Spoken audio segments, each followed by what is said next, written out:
जय माता दी, जय मां कामाख्या। सभी धर्म प्रेमी बंधुओं को देव राधा ट्रस्ट सत्यवाणी चैनल की ओर से मां भगवती का आशीर्वाद आपको प्राप्त होता रहे, ऐसी कामना देव राधा ट्रस्ट आपके लिए करता है। वह जगत जननी मां भगवती आद्यशक्ति भवानी सभी के ऊपर कृपा करती है, परंतु समय आने पर करती है।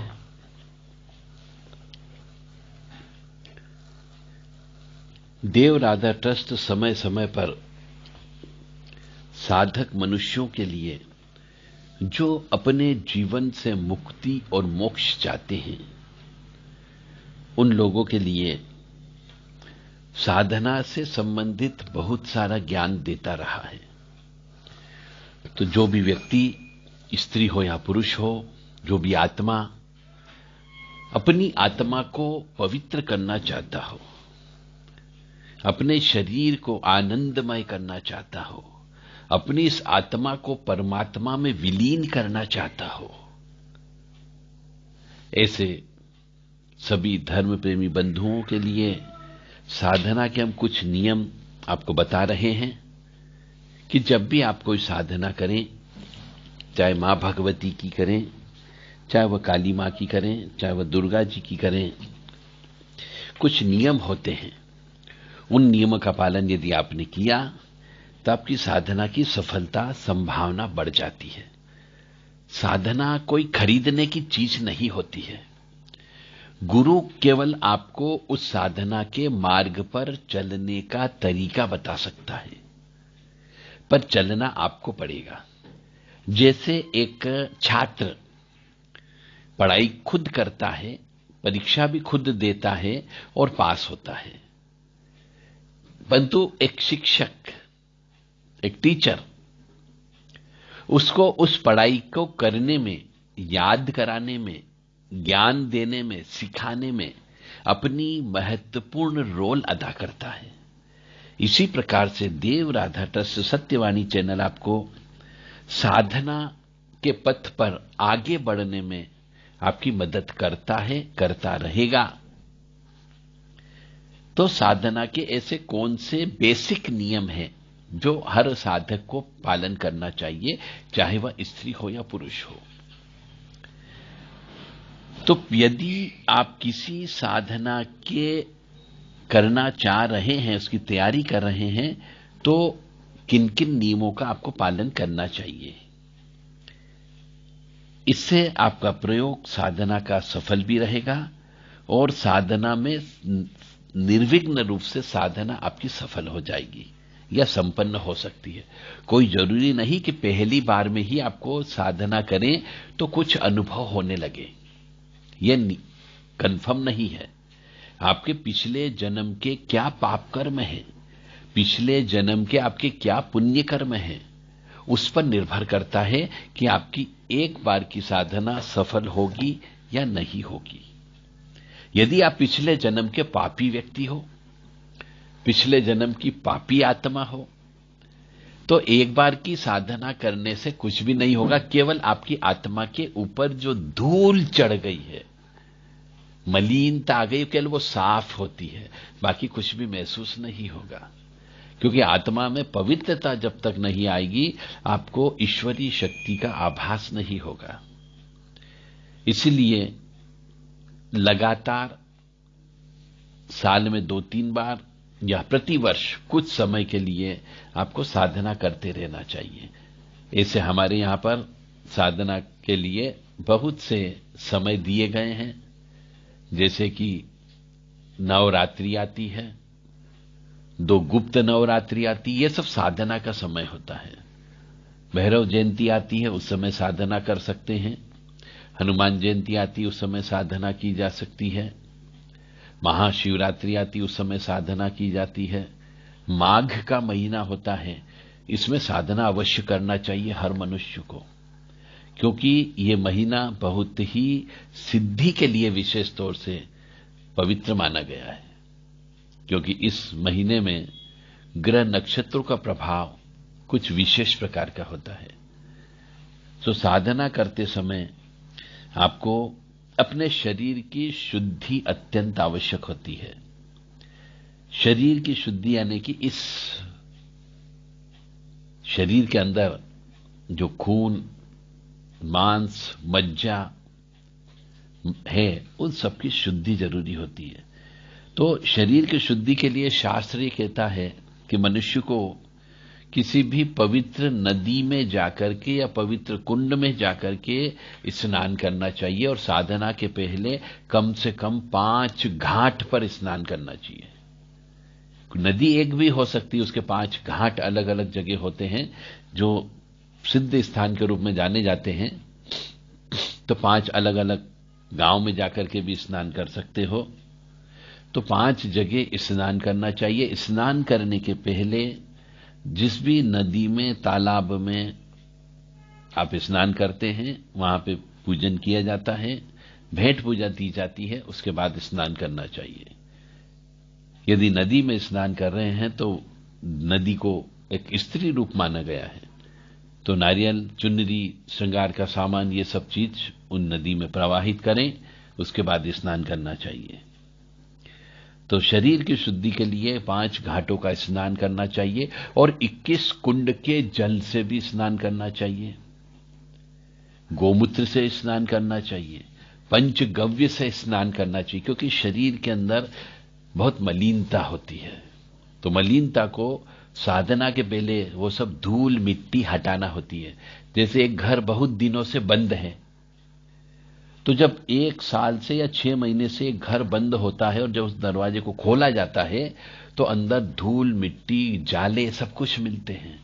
इसी प्रकार से आपका शरीर, कई दिनों से आपने साधना नहीं की, भगवान की आराधना नहीं की, तो आपके इस शरीर के ऊपर बहुत सारे जाले लग गए हैं, मकड़ियां लग गई है, धूल मिट्टी लग गई है, गंदगी भी आ गई है।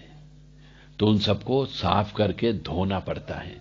तो इसी प्रकार से शरीर को भी 5 घाट में स्नान करने से वो धूल मिट्टी झड़ जाती है, साफ सफाई हो जाती है।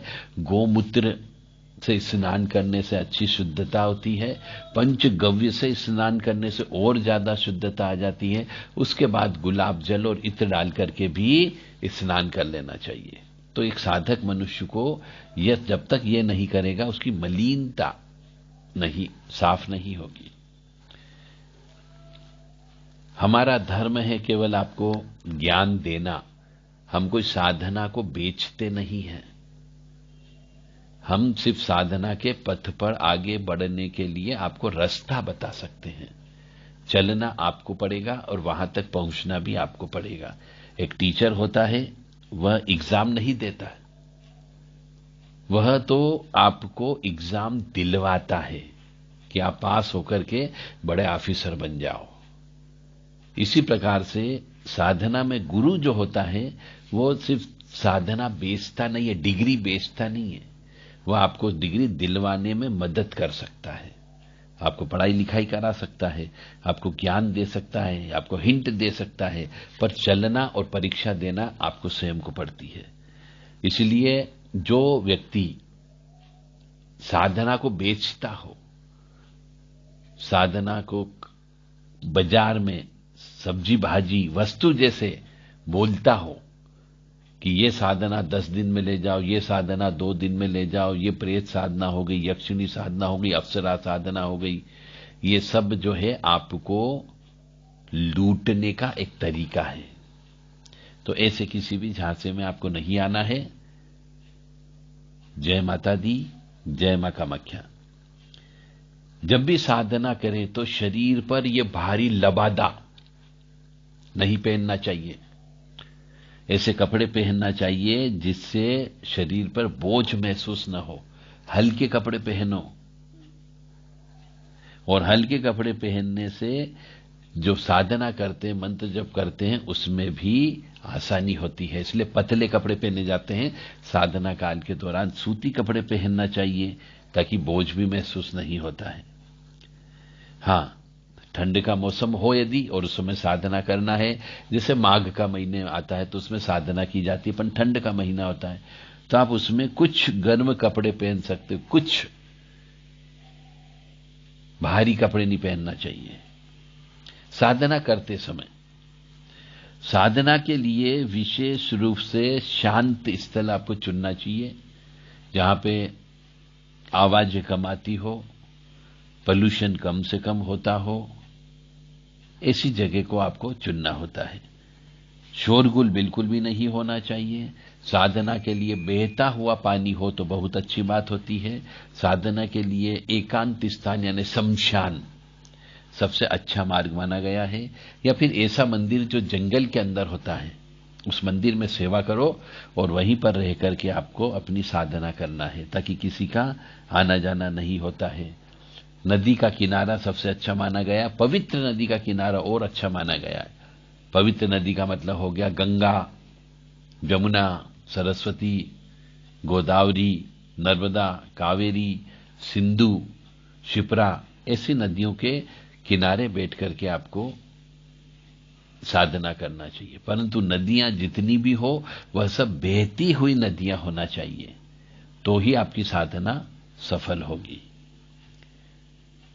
गुफा हो तो गुफा के अंदर भी किसी प्रकार का कोई भी अशांति नहीं होती है।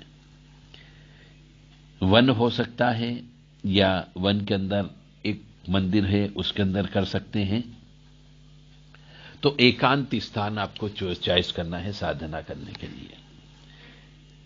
साधना करते समय विशेष तौर से ध्यान रखें कि दिन भर में जो भी वस्त्र आपने पहन रखे हैं उन वस्त्रों को दूसरे दिन अवश्य धोना ही धोना है।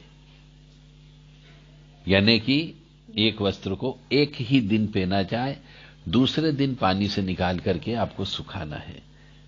बासी कपड़ों से, क्योंकि बासी कपड़ों में नकारात्मकता आ जाती है, रात को सोते समय की नकारात्मकता, नींद लेने की नकारात्मकता, दिन भर की गंदगी हो गई, धूल मिट्टी के कण हो गए, ये सब चीज उस कपड़ों पे चिपक जाती है। इसलिए साफ स्वच्छ कपड़े पहनना चाहिए एक साधक मनुष्य को। और साधना स्थल जो रहता है वह जितना पवित्र हो उतना अच्छा, जितना सुंदर रख सको वो उतना अच्छा, जितना उसमें प्रकाश युक्त, प्रकाश का मतलब लाइट आना चाहिए, सूरज की रोशनी आना चाहिए, पेड़ पौधे वृक्ष होना चाहिए, ऐसी जगह बैठ करके साधना करना चाहिए। नदी किनारा जैसे बताया, कुएं का किनारा हो सकता है, पीपल का वृक्ष हो सकता है, बेलपत्ती का वृक्ष हो सकता है, ऐसी जगह अवश्य आपको साधना करना चाहिए। गौशाला में भी बैठकर आप साधना की जा सकती है। गौशाला की मिट्टी ले जाकर के भी आप अपनी साधना स्थली तैयार कर सकते हैं।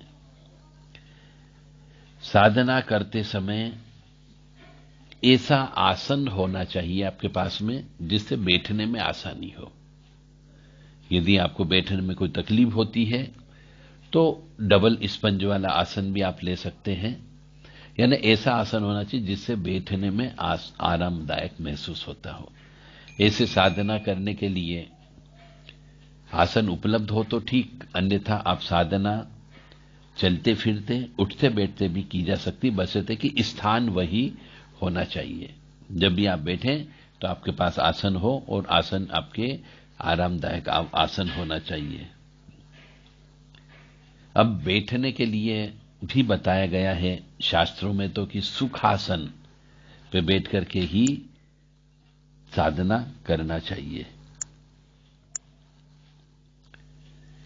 साधना जब भी करें, हवन पूजन जब भी करें तो आपकी रीढ़ की हड्डी सीधी होनी चाहिए, क्योंकि अधिकतर जो देखा गया है, जो हमारे पास आते हैं साधना सीखने के लिए, वह रीढ़ की हड्डी सीधी टेढ़ी रख करके बैठते हैं, चाहे वो हवन पूजन करें तब भी और जब तब करें तब भी। तो जब तक रीढ़ की हड्डी सीधी नहीं होगी, मेरुदंड जिसको बोला जाता है, वह सीधा नहीं होगा, साधना में कभी सिद्धियां प्राप्त नहीं होगी, चाहे वो लाखों करोड़ों हवन कर ले, लाखों करोड़ों बार जप कर ले, कोई फर्क नहीं पड़ेगा। क्योंकि जब तक शरीर के अंदर ईश्वर द्वारा दिए गए 7 चक्र होते हैं, वो 7 चक्र आपस में चलते चलते मिलेंगे नहीं और मशीन स्टार्ट नहीं होगी। 7 चक्र एक साथ, एक चक्र से दूसरे, दूसरे से तीसरे, तीसरे से चौथे तक 7 चक्र जब एक साथ चलने लगते हैं तब सिद्धि प्राप्त हो जाती है। तो बहुत से मनुष्यों के किसी के 2 चक्र चलते हैं, किसी के 3 चक्र चलते हैं, किसी के 4 चक्र चलते हैं। 7 चक्र चलने पर ही सिद्धि मिलती है। इसलिए वो सब चक्रों का संबंध मेरुदंड से है, यानी अपनी रीढ़ की हड्डी से है। तो हमेशा जप तप करते समय, हवन करते समय रीढ़ की हड्डी जो है सीधी रखना चाहिए, जिससे अपने सिर, ब्रह्मरंध्र जिसको बोला जाता है, वहां से जो चक्र होता है और मूलाधार चक्र यानी जहां से अपन बैठते हैं, उस मूलाधार चक्र से ऊपर तक जो 7 चक्र ईश्वर दत्त इस शरीर के अंदर बनाए गए हैं, वो एक मशीन के भांति एक दूसरे से कनेक्टेड है। तो यदि 2 चक्र चल रहे हैं और तीसरा चक्र नहीं चल पा रहा है, तो इसका मतलब यह है कि वो 2 चक्र भी आपके ऑटोमेटिकली चलते चलते खराब हो जाएंगे, उनके दांते टूट जाएंगे। फिर आपको कितनी ही साधना में प्रयास कर लीजिए, जब तक उन दांतों की वापिस, उन चक्रों की रिपेयरिंग नहीं होगी, तब तक आपको सिद्धि प्राप्त नहीं हो सकती। इसके लिए जो बताया जा रहा है, आप यदि उसका पालन करोगे तो साधना में सफलता अवश्य मिलेगी, अन्यथा नहीं मिलेगी। जिस प्रकार की साधना हो उसके लिए उसी प्रकार के आसन का प्रयोग करना चाहिए। यानी आप शमशान की साधना कर रहे हैं तो ऐसा बोला जाता है कि शमशान के अंदर काले कपड़े, काला आसन, इनका प्रयोग किया जाता है। यदि आप किसी देवी मां की आराधना कर रहे हैं तो आपको लाल आसन की प्रयोग करना चाहिए। इसी प्रकार से मां बगलामुखी की साधना कर रहे हैं तो पीला आसन का प्रयोग करना चाहिए। तो जैसी साधना है, जिस देवी देवता को जैसा कलर पसंद होता है वैसे कलर के कपड़े पहन लेना चाहिए और वैसे ही आसन का प्रयोग करना चाहिए, ताकि आपको मन को यह शांति हो सके कि हां, हम उस देवता में समाहित होने के लिए हम ये साधना कर रहे हैं। तो जिस प्रकार की साधना करना हो उसी प्रकार के आसन का प्रयोग करना चाहिए। कुशासन का प्रयोग सबसे उचित माना गया है। ये सभी प्रकार की साधना में उचित मानते हैं इसको। कुछ भी उपलब्ध न हो तो कुश का आसन ले लेना चाहिए। दूसरे नंबर पे आसन आता है, सबसे अच्छा आसन माना गया है रेशमी आसन। ये भी सब में काम आता है। कोई सी भी साधना करना हो, रेशमी वस्त्र साथ में रखना चाहिए, ताकि इसमें किसी प्रकार का कोई भी छुआछात नहीं होता है, अशुद्धता नहीं आती है। इसलिए कुछ लोग साधना करते समय रेशमी वस्त्र भी पहनते हैं, क्योंकि उसमें अशुद्धता नहीं आती है। फिर तीसरे नंबर पे आता है ऊनी कोई भी कंबल ले ले, ऊन से बना हुआ, तो वो भी अच्छा माना गया है। चौथे नंबर पे आता है आपका हिरन की चमड़ी से बना हुआ मृग चर्म का आसन, और व्याघ्र चर्म का आसन का भी प्रयोग किया जा सकता है, पर इन सब के अलग अलग नियम होते हैं। साधना करते समय शास्त्र यह कहता है कि माले का भी प्रयोग करना चाहिए। माला, जिस देवी देवता को जो माला पसंद होती है उसी माला से जप करना चाहिए। जैसे लक्ष्मी जी को कमलगट्टे की माला पसंद है तो कमलगट्टे से ही जप तप करें। श्री हरि विष्णु से संबंधित कोई भी जप तप करना हो, अनुष्ठान करना हो, साधना करना हो तो तुलसी की माला का प्रयोग करना चाहिए। भोलेनाथ और काली मां से संबंधित यदि कोई भी आप जप तप साधना करते हैं तो आपको रुद्राक्ष की माला का प्रयोग करना चाहिए, मुंड माला का प्रयोग करना चाहिए। इस प्रकार से जो देवता जैसा है, जैसा मंत्र है, वैसे ही मंत्र के अनुरूप माला का प्रयोग करना है, यदि माला का प्रयोग करते हैं तो। और नहीं माला का प्रयोग करते हैं तो जब ईश्वर की आराधना कर रहे हो तो कुछ भी आपको गिनने की आवश्यकता नहीं होती है।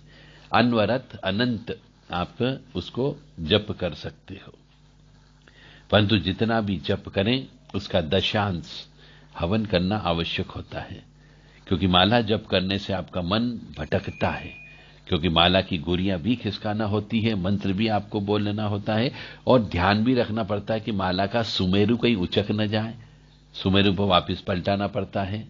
तो इस बात का ध्यान रखने पर आपका मन भ्रमित हो सकता है, भटक सकता है। इसलिए जब भी साधना करें मेरे अनुभव के अनुसार अनवरत कोई गिनने की आवश्यकता नहीं होती है। अनंत रूप से आप मंत्र का जप करते रहें, हवन करते रहें। साधना के लिए जो साधक मनुष्य होता है उसके लिए अत्यंत आवश्यक चीज जितनी भी बताई जा रही ये सब बहुत कंपलसरी है। ये किसी को मकान बनाने की एक प्लिंथ जिसको बोलते हैं, बेस जिसके ऊपर मकान खड़ा होता है।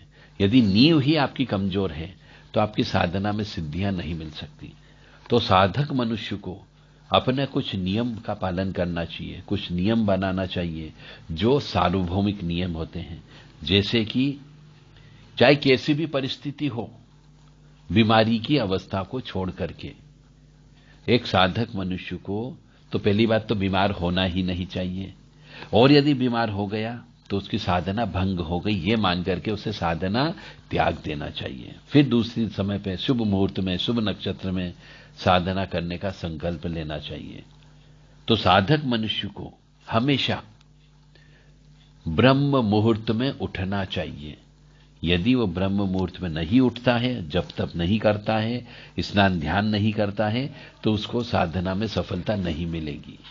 उसकी साधना में आगे समय बढ़ता जाता है। फिर वह दोष गुरु को देता है कि साहब मैंने तो इतनी साधना गुरु के कहे अनुसार करी, परंतु मेरे को सिद्धि प्राप्त नहीं हुई, कोई अनुभव भी नहीं हुआ। तो ये उस साधक मनुष्य की गलती होती है। जहां पर जो छूट दी गई शास्त्र के अनुसार, सिर्फ बीमारी की अवस्था में आप ब्रह्म मुहूर्त में नहीं उठ सकते, क्योंकि आपको ज्वर है, बुखार है, बीमारी लग गई है, तो साधना भंग हो गई। फिर नए सिरे से साधना करना है। तो उस अवस्था में छूटे। अन्यथा एक साधक मनुष्य को चाहे कैसी भी परिस्थिति हो, ब्रह्म मुहूर्त में आपको उठना चाहिए।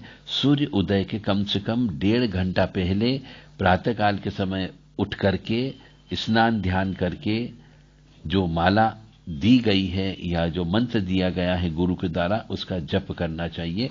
और इसी प्रकार कैसी भी परिस्थिति आ जाए, सूर्यास्त के समय पे सायंकाल जब 2 दिन और रात का मिलन होता है और सुबह भी दिन और रात का मिलन होता है, उस समय पे भी पूजा करना, यानी कि अपने आराध्य देव के लिए दीपक लगाना, अपने आराध्य देव का जप करना अत्यंत आवश्यक होता है। तो ही सिद्धियां प्राप्त होती है, अन्यथा प्राप्त नहीं होती है।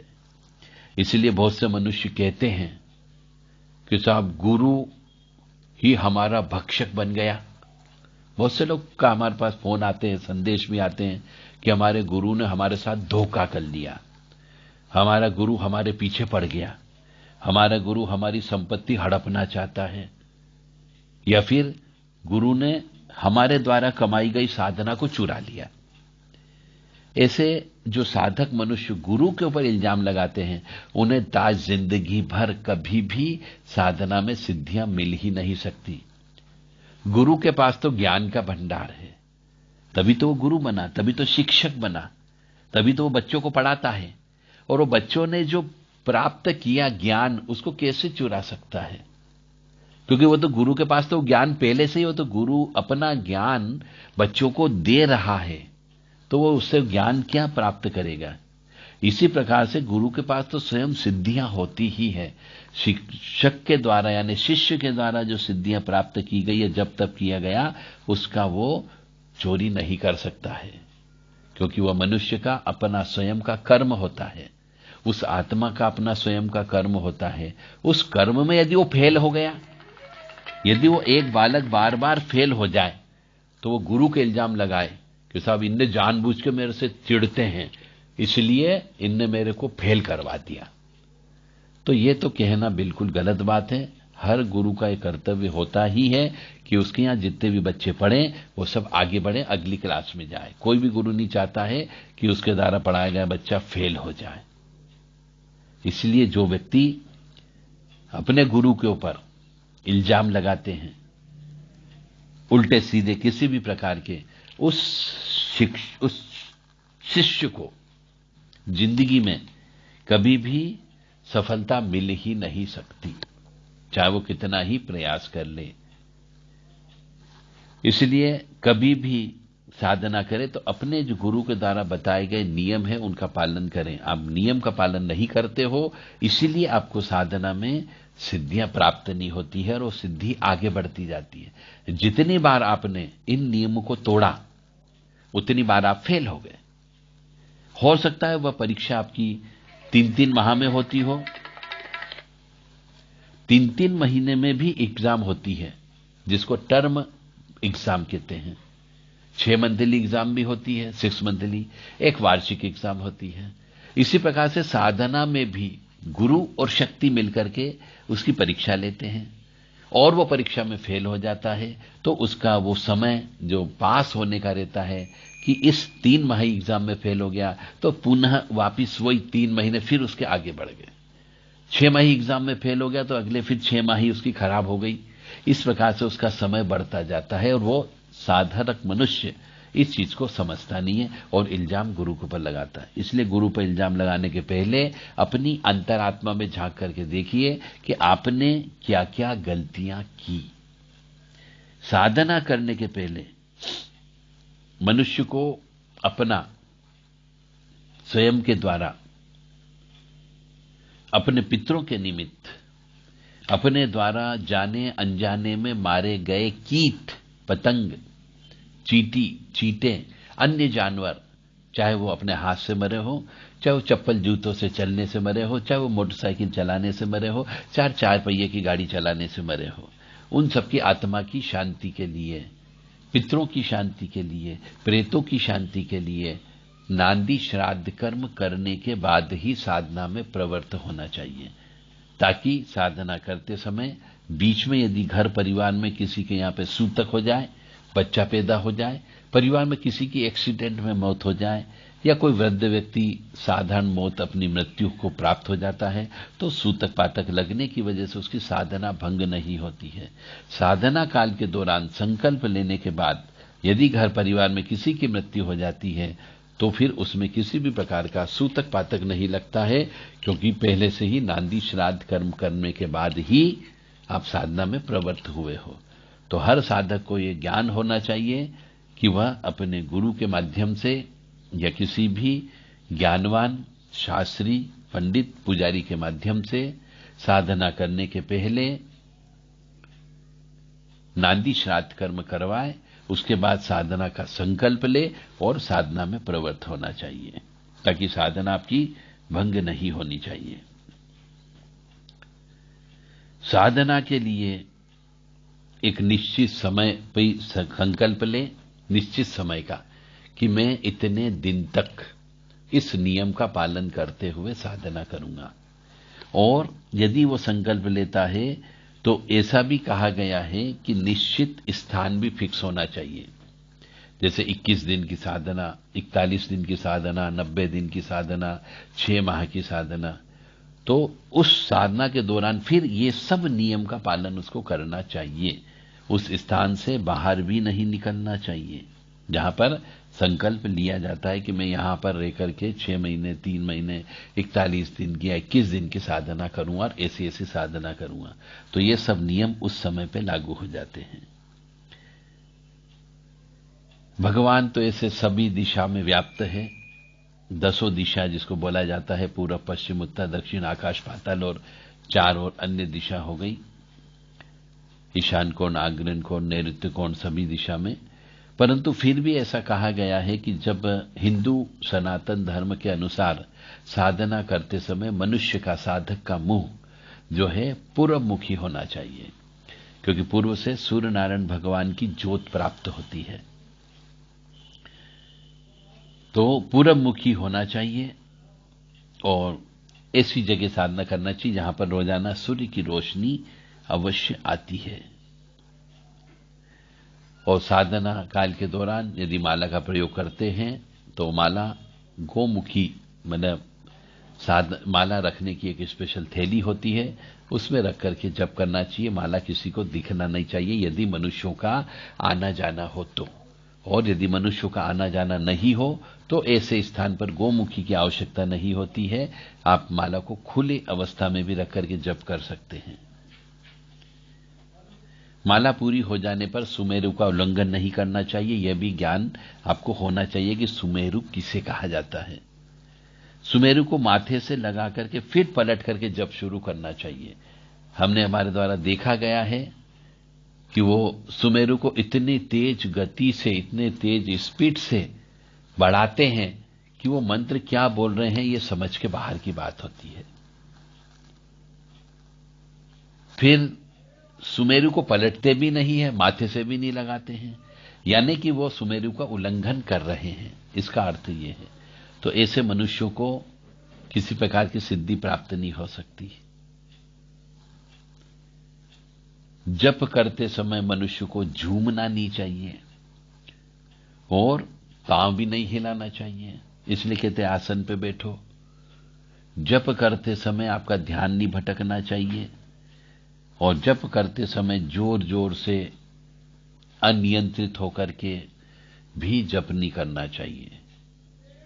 जप करें तो जिससे आनंद की प्राप्ति हो, उतने उच्च स्वर से आप जप कर सकते हैं। पूजा की बची हुई सामग्री इधर उधर नहीं फेंकनी चाहिए। जो भी चावल आप रखते हैं, दीपक जब भी प्रज्वलित करें तो दीपक के नीचे चावल रखते हैं, उन चावल को ऐसी जगह फेंक देना चाहिए जहां पर पक्षी उसको भोग ले सके। जो भी नैवेद्य आप चढ़ाते हैं वह भी किसी गाय को स्वीकार दे देना चाहिए या जल में विसर्जन कर देना चाहिए।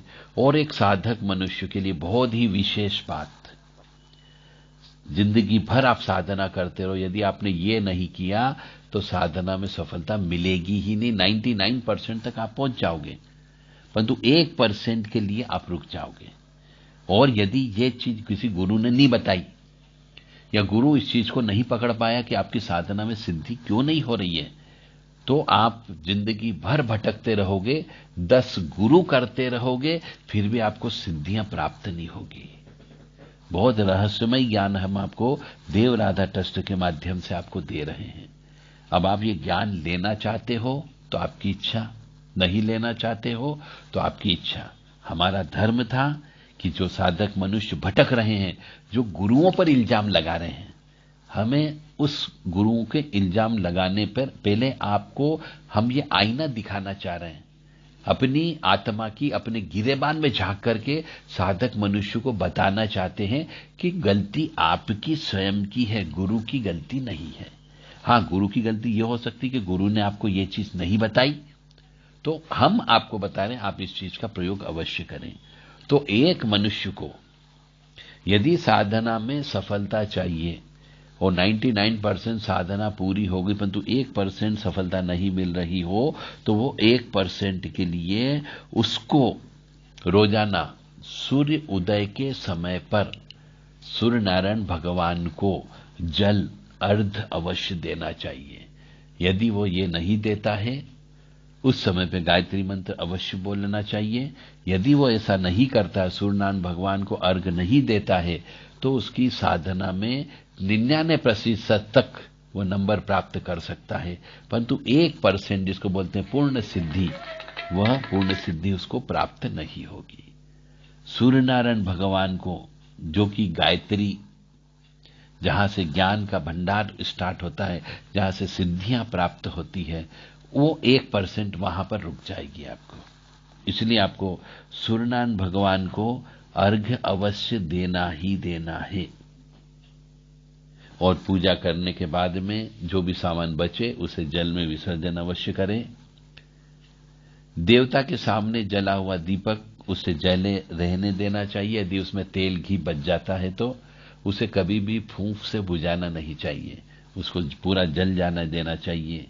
और जन्म मृत्यु का सूतक होने पर कहते हैं साधना वर्जित होती है, पर उसका तोड़ हमने आपको बताया है कि यदि आप पहले से नांदी श्राद्ध कर्म करने के बाद में साधना में प्रवृत्त होते हैं तो जन्म मृत्यु का सूतक आपके ऊपर लागू नहीं होता है।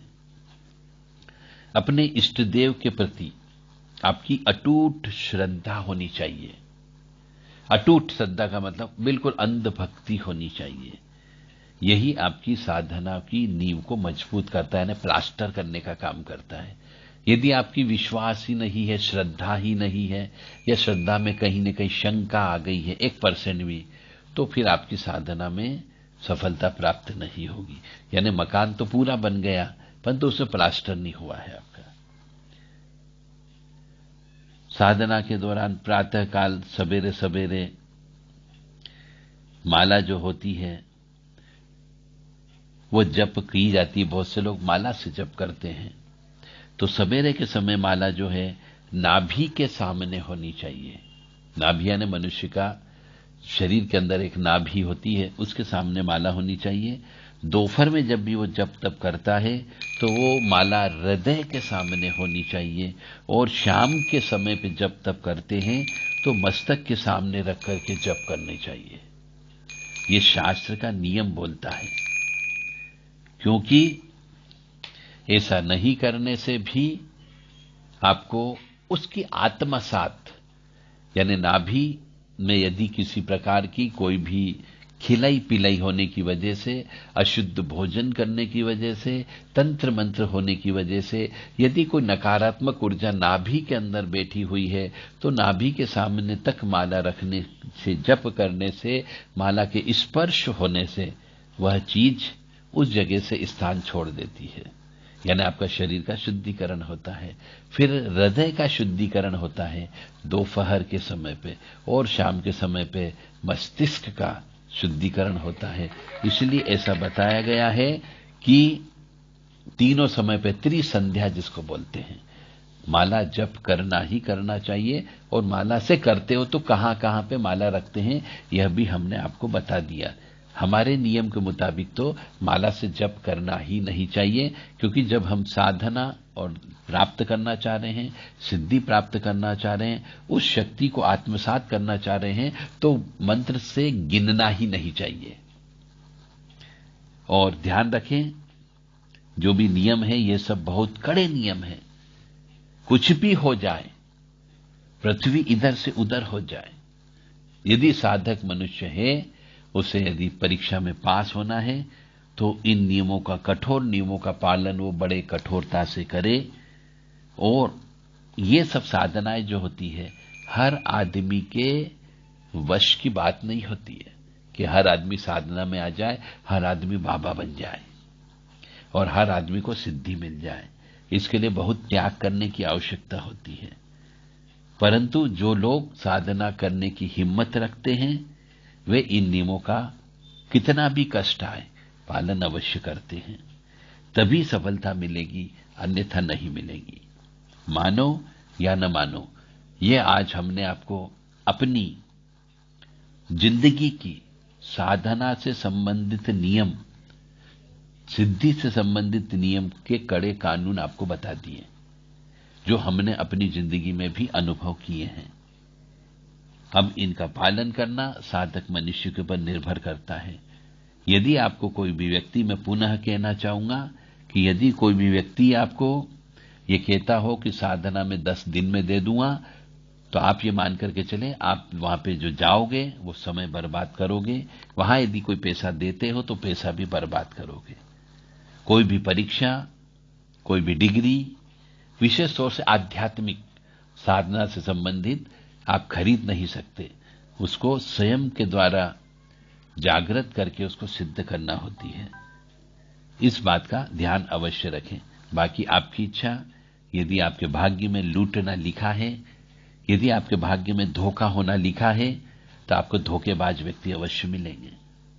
मानो या न मानो, यह सत्य है। जय माता दी, जय मां कामाख्या। यदि मंदिर बन रहा हो तो उसमें अपनी सामर्थ्य के अनुसार, अपनी क्षमता के अनुसार पैसे का दान, सामान का दान अवश्य दें। मंदिर बनाने में सहयोग अवश्य करें। यदि आपके पास पैसे नहीं हो तो शारीरिक श्रम अवश्य वहां पे दान दे दें, ताकि आपका भी कुछ पुण्य उसमें जुड़ सके।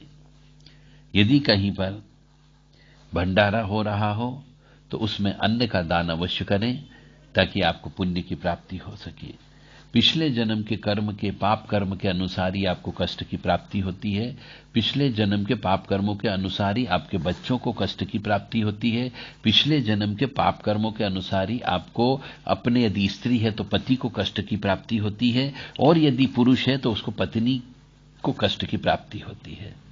यानी कि पिछले जन्म के पाप कर्म, चाहे वो माता के द्वारा शाप दिया गया हो, पिता के द्वारा दिया गया हो, नौकर के द्वारा दिया गया हो, चाहे वो भाई के द्वारा दिया गया हो, चाहे वो सास के द्वारा दिया गया हो, चाहे ससुर के द्वारा दिया गया हो, चाहे पत्नी के द्वारा दिया गया हो, सभी का श्राप उस मनुष्य को लगता ही लगता है।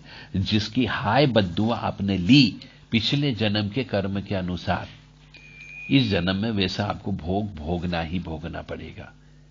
हो सकता है उस श्राप के फलस्वरूप आपकी बुद्धि कमजोर हो जाए, उस श्राप के स्वरूप आपकी पढ़ाई लिखाई नहीं हो पाए, उस श्राप के स्वरूप आपको कई बार जेल जाना पड़ जाए, उस श्राप की वजह से आपको कंगाली में जीना पड़ जाए, उस श्राप की वजह से आपके घर में कलह, क्लेश, अशांति, दुख, दरिद्रता और रोग हमेशा घर करके ही रहते हैं।